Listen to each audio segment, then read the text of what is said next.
नमस्कार। बिहार तक में आपका स्वागत है और मैं हूं सुजीत। विधानसभा में पास एक विधेयक की वजह से बिहार के कई जिलों में खलबली है।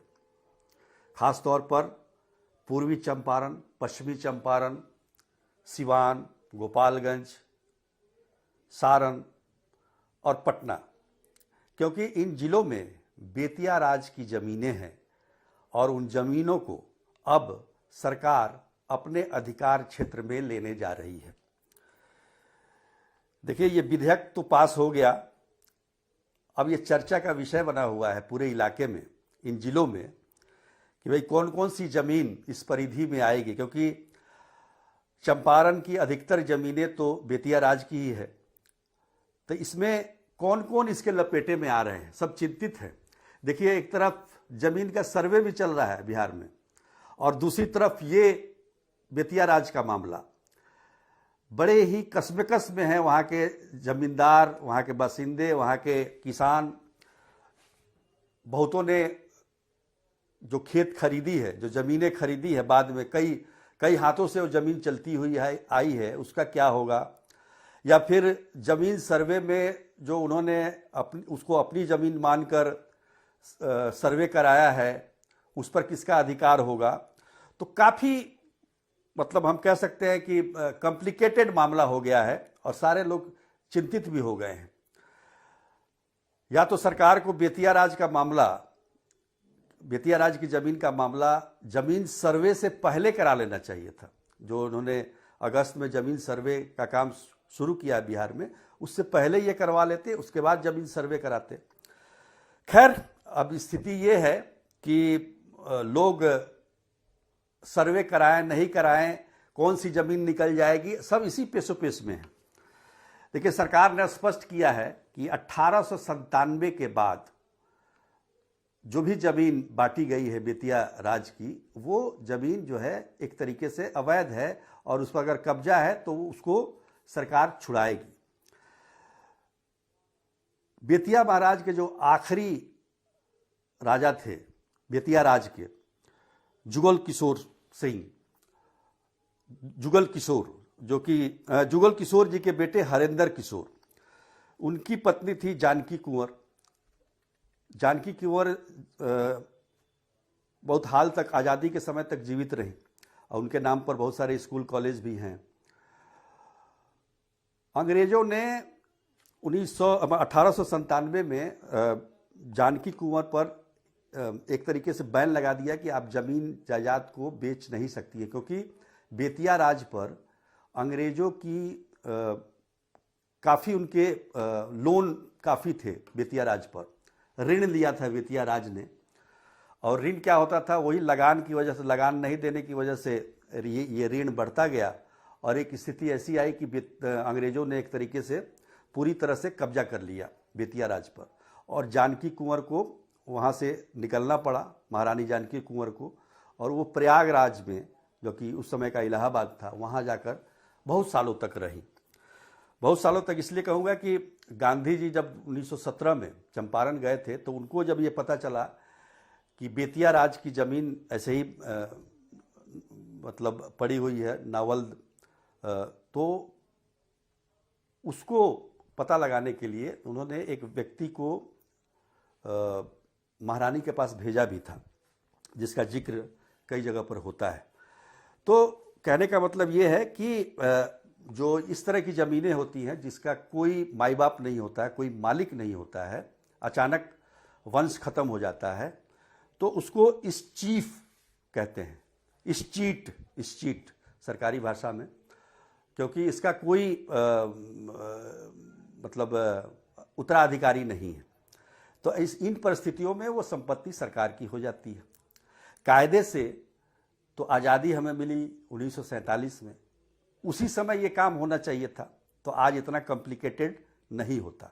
आज देखिए, बेतिया शहर जो है, वो आधा शहर जो है वो बेतिया राज के ज़मीन पे ही बसा हुआ है। और देखिए, जब तक राजा जीवित थे, 1897 से पहले, तब तक उन्होंने जिसको जिसको ज़मीनें दी, ज़मींदार बनाया, उस पर तो कोई उंगली नहीं उठा सकता, क्योंकि राजा ने उनको दी थी। और राजा जो जमीन देते थे उसको वित्ती कहते थे, वित्ती। एक तरह से आजकल हम कह सकते हैं बंदोबस्त जो सरकार करती है, बंदोबस्ती, तो वित्ती कहा जाता था। तो उस जमाने में 6 जमींदार सबसे पहले बेतिया महाराज ने बनाए थे, जिसमें रामनगर है, मधुबन है और एक बेतिया राज खुद। और ये जमींदारी इसलिए बांटी गई थी क्योंकि राजस्व को बढ़ाना था, टैक्स को बढ़ाना था, इसलिए बांटा गया। अब समझ लीजिए कि जो ये 6 जमींदार थे, इन्होंने भी अलग अलग जमींदारी, छोटी छोटी जमींदारी दी ताकि उनसे भी और ज़्यादा टैक्स लिया जा सके। तो इसी तरह से ये जमींदारी बढ़ती चली गई। तो राजा ने जो जमीन दी है जमींदारों को, उस पर तो कोई उंगली नहीं उठा सकता है मेरे ख्याल से। रही बात जो जमीन पर किसी का मालिकाना हक नहीं था, मतलब बेतिया राज का नहीं था। हालांकि अब देखिए, एक बात समझिए कि अंग्रेजों ने जब कब्जा किया तो उस समय अंग्रेज अफसर वहां बैठा करते थे इन जमीनों की देखभाल करने के लिए, और खास तौर पर जो आर्मी से रिटायर्ड अंग्रेज होते थे वो यहाँ पर बसाए गए थे। और इसी दौरान जो चंपारण में नीलहे की खेती होती थी वो बेतिया राज के ज़मीन पर अंग्रेजों ने करना शुरू कर दिया था। 12 चकिया जो कि पूर्वी चंपारण में है, उस जमाने में सबसे बड़ा नील का कारखाना हुआ करता था। तो कहने का मतलब यह है कि अंग्रेज भी बैठा करते थे इस जमीन की रक्षा करने के लिए, और आज़ादी के बाद सरकार की तरफ से भी एक रिसीवर, जिसको जो एडीएम रैंक का अधिकारी होता है, वो बैठा करता था। सरकार आज संपत्ति के लिए, संपत्ति को अपने कब्जे में ले रही है, उसके पीछे की वजह क्या है? क्योंकि इस पर अवैध कब्जा ना हो जाए। अब ठीक है, आप विधेयक ला के ये करना चाह रहे हैं, लेकिन पहले से भी तो सरकार का नियंत्रण था। वहाँ पर रिसीवर बैठा करते थे, वहाँ एडीएम रैंक के अधिकारी रहते थे, पूरा आपका जिला प्रशासन है, कलेक्टर हैं। उसके बावजूद आप उसको अतिक्रमण को नहीं रोक पाए, कब्जा को नहीं रोक पाए, तो ये विधेयक लाकर कैसे रोक पाएंगे? और सबसे बड़ी बात कि बेतिया राज की जो जमीन है, मतलब आधी जमीन, मतलब आधा शहर बेतिया राज का, माफ कीजिएगा, बेतिया शहर का जो आधी जमीन है, बेतिया शहर जिस जमीन पर बसा है उसकी आधी जमीन बेतिया राज की है। तो जहां पर बस्तियां बस गई हैं, जहां लोग रह रहे हैं, वहां पर आप क्या करेंगे? किस तरह से उनको खाली कराएंगे?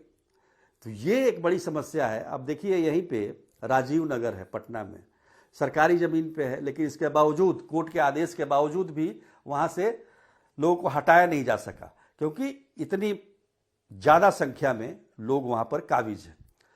तो कहने का मतलब कि आप तो एक तो आपने समय चुना है जब सर्वे हो रहा है, ठीक है, ये पहले हो जाता उसके बाद सर्वे होता तो बात समझ में आती, या फिर आप सर्वे कर रहे हैं उसमें आप, हालांकि सरकार ने अपनी तरफ से 15,215 एकड़ ज़मीन बताई है कि ये बेतिया राज की है, जिसको अधिग्रहण किया गया है। उत्तर प्रदेश के भी कई जिलों में, जैसे प्रयागराज हो गया, वाराणसी हो गया, उसके बाद गोरखपुर हो गया, मिर्ज़ापुर हो गया, इन तब कुशीनगर, महाराजगंज, इन तमाम जिलों में करीब 143 एकड़ ज़मीन बेतिया राज की है। बेतिया राज की ज़मीन कहा जाता है कई शहरों में रही है, कलकत्ता में भी उनकी ज़मीनें हैं, ऐसी चर्चा में बात आती है।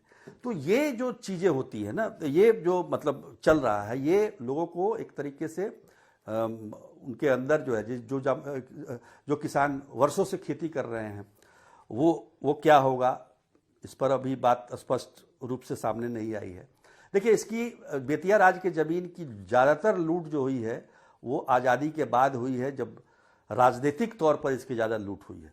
आपको तो एक उदाहरण मैं बताऊंगा, प्रजापति मिश्र जो कि कांग्रेस के नेता थे, उनको भी ज़मीन अलॉट किया गया था, लेकिन बाद में उन्होंने ज़मीन वापस कर दी थी।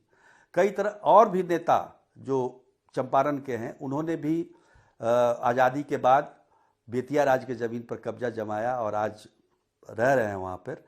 तो मेरे ख्याल में इससे ज़्यादातर प्रभावित बड़े लोग, जब मतलब मध्यम छोटे ज़मींदार जो होते हैं, उस टाइप के लोग ज़्यादा होंगे बनिस्बत की गरीब या जो, हालांकि अतिक्रमण है कई जगह पर। आप जाइएगा बेतिया शहर में तो जगह जगह पर, बेतिया शहर में जहाँ पर मेला लगता था दशहरे में, और वो तो पूरा का पूरा हम तो बचपन से देख रहे हैं, और पूरा का पूरा अतिक्रमण में चला गया है। तो खैर, अब सरकार ने विधेयक लाया है, अब 15,215 एकड़ जमीन कैसे निकाल पाती है ये देखना होगा। तो आज के लिए इतना ही, तब तक के लिए नमस्कार। इस पर हम आपको और आगे भी जानकारी देते रहेंगे। जी प्रणाम।